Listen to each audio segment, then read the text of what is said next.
My name is Evelyn Hart, and I was 74 years old when I realized my family no longer saw me at all. It happened on Mother's Day, the one day I still believed I mattered. I arrived at my daughter's home wearing my lavender dress, the one my late husband always said made me look elegant.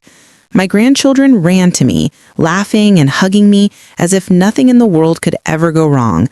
For a short moment, I believed that too. But when I stepped inside, something changed. My son-in-law Robert didn't look up from his phone. My daughter Melissa smiled, but only with her mouth, never her eyes.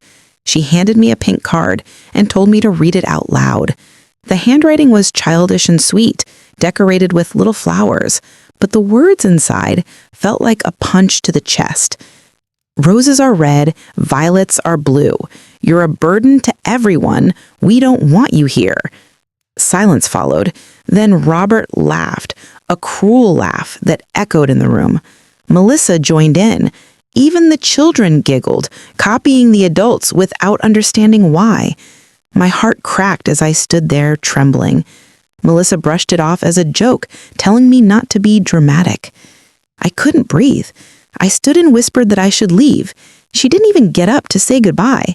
I walked out slowly, trying to hold myself together until the door closed behind me. That night, alone in my small living room, I stared at the card resting on my table. I felt humiliation burning through me, but beneath that pain, something new began to awaken. A quiet voice I hadn't heard in years whispered that I deserved better. It whispered one word: enough.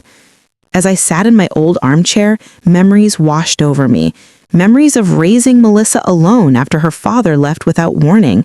Memories of working long shifts in a textile factory to keep food on the table.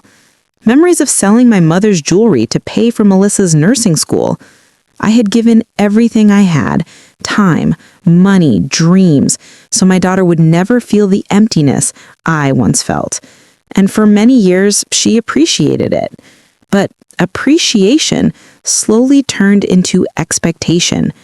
I paid for half her wedding. I paid their home's down payment. I babysat their children for free for years. I gave them money when Robert lost his job. I covered repairs, bought school computers, funded kitchen remodels.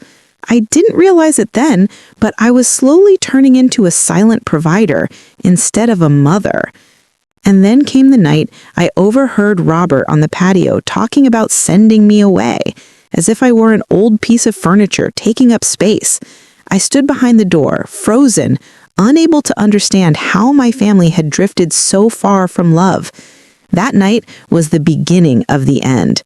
What my family never knew was that I wasn't helpless at all. My mother left me a beachfront condo in Nassau that had been rented out for years, quietly generating income. My aunt left me investments I had never touched.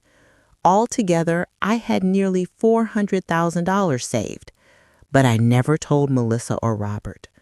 I lived modestly because I didn't want them to feel responsible for me. Ironically, they wanted to get rid of me anyway.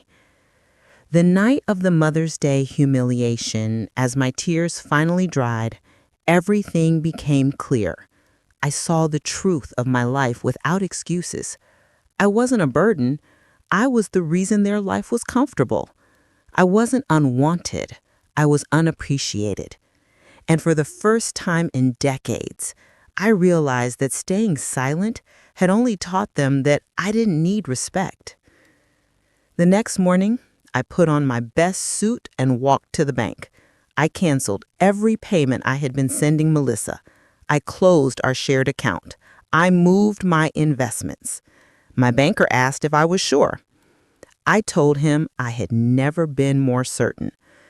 Then I visited my attorney and rewrote my will. The inheritance Melissa and Robert expected would now go to a foundation that helps abandoned seniors. My grandchildren would still receive a trust fund, but only when they turned 25, and only if they kept a genuine relationship with me, not one manipulated by adults. After that, I went to the travel agency and bought a one-way ticket to Nassau. When the agent asked if it was for a vacation, I smiled softly and said, "It's for liberation." Back home, I wrote 2 letters, one to Melissa, one to Robert. I didn't write with anger, only honesty. I told my daughter that I had spent my life giving her everything, but somewhere along the way, she stopped seeing me as a mother and started seeing me as a burden. I told her that if she ever wanted me back, it had to be because she loved me, not because I made her life easier. To Robert, I explained that I'd helped him out of love, not obligation, and that family is not something you discard. I told him it was time he stood on his own feet. I placed the letters on the coffee table, packed one suitcase, and stepped outside. Closing the door felt like shedding a skin I had worn for far too long. I wasn't running away. I was choosing myself. The moment I arrived in Nassau, warm ocean air embraced me like an old friend. The sky was a deep blue, and the sea glittered under the sunlight. The property manager handed me the keys to the condo my mother had left me. The place was beautiful. Sunlit rooms, breezy balconies, and the sound of gentle waves greeting me through open windows. "Mrs. Hart," he said kindly, "you could live here comfortably for the rest of your life." For the first time in years, I believed someone.